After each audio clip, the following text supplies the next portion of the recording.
Bonsoir à tous, bienvenue dans ce nouveau numéro de 85 Chrono. On se retrouve comme tous les jeudis soirs pour faire un point sur l'actualité sportive. Dans cette émission, on va également parler sport santé avec notre coach Sandrine Jourdain. Bonsoir Sandrine. Bonsoir. On parlera tout à l'heure de HIIT, de Tabata. Voilà, vous nous expliquerez ce que ça veut dire pour ceux qui ne connaissent pas.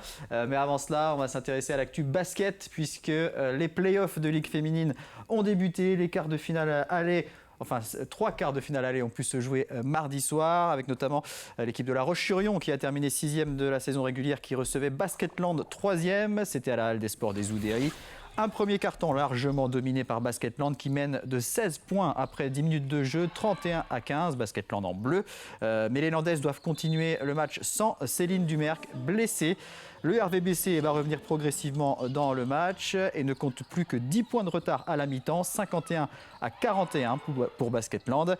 Emmené par Ornella Bancolé, 23 points, et leur capitaine Caroline Herriot, 19 points. Les Lyonnaises poursuivent leur remontée, moins 4 à la fin du troisième quart-temps, 68-64.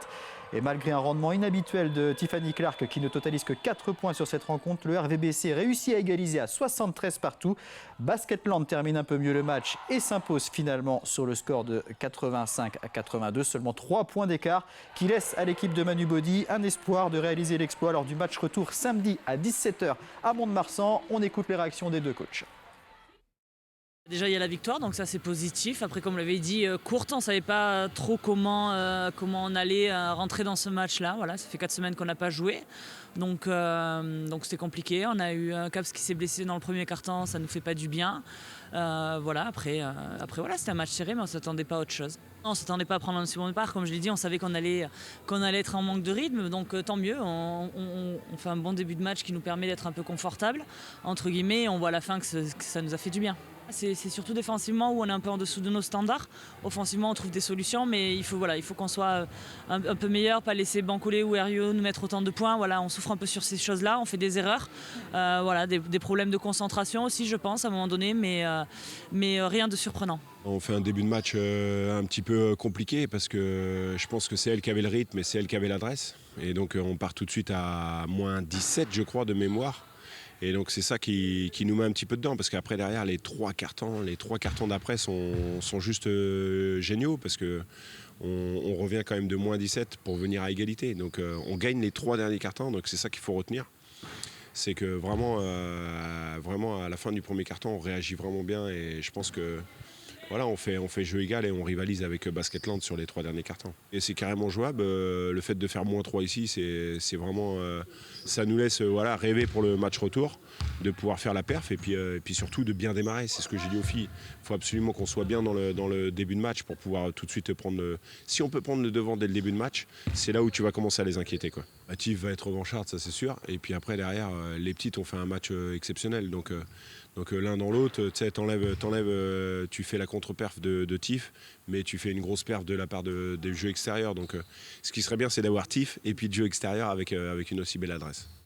C'est bien sûr Tiffany Clark qui donc a eu un rendement assez inhabituel mardi soir avec seulement 4 points inscrits. Du côté des hommes en National 1, le match de Chaland à Rennes prévu mardi soir a finalement été reporté au 18 mai. Le VCB recevra Tours le 14 mai avant donc de terminer sa saison en Bretagne. A noter qu'après la défaite de Bordeaux face à Dax, l'équipe des Sables d'Olonne est assurée de terminer à la 12e place, puisque Dax, avec ses 2 matchs en retard, passera devant les Sablais.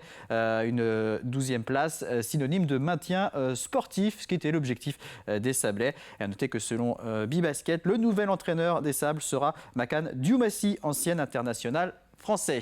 Allez, on passe maintenant au sport santé.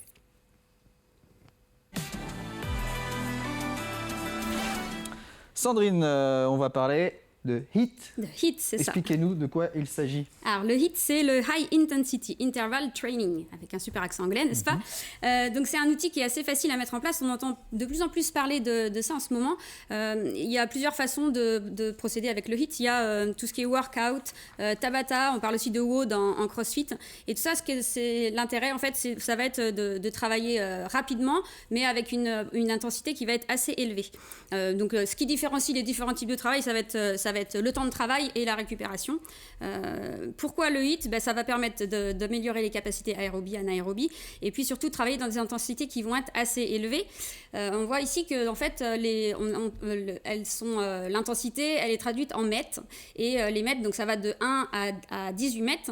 1 mètre étant le métabolisme de base quand on est vraiment au repos. 18, c'est 17,5 km/h en course à pied, donc c'est une très haute intensité. À aller loin. Oui. Voilà.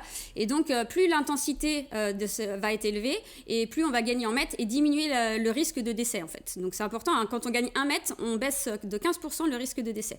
Donc, plus on va être dans l'intensité, on voit par exemple, là, donc, relaxation, ça va être 1 mètre. Les tâches ménagères, marcher à 4 km/h, ça correspond à 3 mètres. Tour de la pelouse, les activités un peu plus intenses, à l'aérobic, ça va être 5 mètres. Et quand on fait du tennis, vélo d'appartement, on va être environ à 7 mètres. Donc, tout ça, c'est des activités. Plus on va augmenter l'intensité, et plus on va avoir un effet bénéfique sur la santé. Alors, quel public peut pratiquer le HIIT? Oui, le HIIT, alors ça va être adressé à tout le monde, en adaptant l'effort en fonction de son niveau de pratique aussi, bien sûr. Ça va être intéressant pour les gens qui ont peu de temps, en fait, parce qu'il faut aller vite, très vite, on n'a jamais le temps de faire du sport dans la semaine. Et là, on va être sur le Tabata, par exemple, qui va être sur un effort qui va durer 4 minutes. Et donc, qui n'a pas 4 minutes dans la journée? Alors, on va me dire, oui, il y a la douche, il y a la préparation, etc. Mais c'est que 4 minutes. Et donc, ça va être intéressant pour ceux qui n'ont pas beaucoup de temps devant eux, de pratiquer ces types d'efforts. Alors concrètement, en quoi ça consiste? Ça consiste, ce que je disais, dans 4 minutes, 20 secondes de travail, 10 secondes de récupération. On va choisir 4 exercices, plutôt de renforcement musculaire, mais ça peut être varié aussi en fonction de ce qu'on aime. Et puis, ces exercices-là, on va les répéter pendant 4 minutes. On va répéter un bloc qu'on va entre 1 et 4 fois, en fonction de son degré de capacité. Et puis, l'enchaînement et l'intensité qu'on va y mettre va nous permettre d'être bien efficaces. Ok, donc là on voit par exemple du gainage. Donc oui, parce que le choix des exercices en fait va se faire en fonction des exercices qu'on connaît, des exercices plutôt de gainage, plutôt de renforcement des jambes ou plutôt de renforcement des bras. Donc des exercices variés qui sont vraiment progressifs, c'est-à-dire qu'on va pouvoir les adapter en fonction de son niveau de pratique. Je vois les pompes, on peut les mettre avec un appui des genoux ou sans appui des genoux pour que ce soit adapté en fonction de son niveau de pratique. Ce qui va être très important, c'est qu'on parle de haute intensité, mais qu'il va falloir vraiment l'adapter en fonction de son niveau. C'est-à-dire que si on fait vraiment très vite, avec beaucoup d'intensité, mais qu'on fait mal le mouvement, on risque de se blesser. Donc il vaut mieux faire des exercices qui sont plus simples, avec les genoux posés au sol par exemple, mais pouvoir les enchaîner plus nombreux en fait, pouvoir enchaîner plusieurs blocs à la suite. Comment on sait que ce n'est pas adapté? C'est qu'il y a une douleur? Alors la douleur, ça va être un petit peu tard, on va dire, mais c'est le niveau de pratique. C'est-à-dire que si je pratique déjà une activité régulière, si je fais plusieurs fois du sport par semaine, là j'ai déjà un niveau de pratique qui est assez élevé. Si je connais les exercices aussi, ça va me permettre de tout de suite prendre des exercices et de mettre une intensité plus élevée. Si maintenant je débute l'activité ou je reprends après la blessure, eh bien là on est dans un niveau de départ et on va faire des exercices qui vont être plus simples dans un premier temps, les complexifier au fur et à mesure. Par contre, on peut faire ça 2 à 3 fois par semaine sans problème pour vraiment stimuler régulièrement. Alors justement, vous parliez un peu de la fréquence. Oui. 4 minutes d'exercice, très bien, mais j'imagine que ça ne sert à rien de le faire une fois par mois. Non, c'est sûr. Alors, on sait qu'une pratique physique régulière, c'est au moins 30 minutes d'activité intense à modérée par jour. D'accord ? Donc, chez quelqu'un qui fait déjà une activité régulière, qui court déjà 4 à 5 fois par semaine, une séance de HIIT dans la semaine, ça va lui permettre de complexifier un petit peu, de rajouter un peu de renforcement musculaire. C'est un bon complément pour quelle que soit l'activité physique qu'on fait déjà. Maintenant, pour quelqu'un qui n'a pas le temps ou qui fait peu d'activité, qui va juste courir 1 ou 2 fois le week-end parce que c'est là où on a le plus de temps, faire 2 ou 3 fois dans la semaine, se prendre juste 4 minutes ou 2 ou 3 fois 4 minutes 2 ou 3 fois dans la semaine, ça va permettre de stimuler et d'être vraiment efficace le plus souvent possible. Alors j'imagine qu'on peut trouver pas mal de conseils, notamment sur Internet. Il y a peut-être des applications même Oui, il y a beaucoup d'applications, même pour reprendre de la musique, par exemple. C'est le seul, il y a des applications et puis des musiques qui sont adaptées avec déjà les chronos qui sont intégrés. Donc ça, c'est très intéressant. Des exercices aussi. Et puis, il ne faut pas hésiter à se faire accompagner aussi. C'est le rôle, par exemple, de Kiss aussi, qui vous permet d'aller vraiment dans cette dynamique-là, avoir les bonnes postures qui sont sécuritaires pour ne pas se faire mal et puis pouvoir réaliser les mouvements correctement, en fait. Alors, n'hésitez pas à vous mettre au HIIT, le High Intensity Interval Training. C'est ça. Merci beaucoup, Sandrine. On va terminer cette émission avec quelques informations en bref et du cyclisme. cyclisme notamment avec la victoire de Valentin Ferron ce mercredi sur la 4e étape du Tour du Rwanda. Le coureur du team Total Direct Energy, âgé de 23 ans, décroche son premier succès chez les professionnels. Il a devancé Pierre Roland, que vous voyez au second plan sur la photo. Pierre Roland de l'équipe BNB Hotel et ancien coureur de l'équipe de Jean-René Bernaudot. En voile, Aloïse Retornaz, licenciée au sport nautique Sablé, participe actuellement depuis le début de la semaine au championnat d'Europe de 4,70 à Villamoura au Portugal avec sa coéquipière Camille Lecointre. Aloïse Retornaz que vous voyez également au second plan sur cette photo. Le duo français tenant du titre est toujours bien placé dans la course pour le titre. Les deux femmes sont en tête du classement avant la médaille race qui aura lieu ce vendredi. Toujours en voile, quelques nouvelles de Sébastien Simon, le skipper sablais, qui a dévoilé son co-skipper pour la prochaine Transat Jacques Vabre. Et il s'agit de Yann Eliès, vainqueur de la précédente édition. C'était en 2019 avec Charlie Dalin.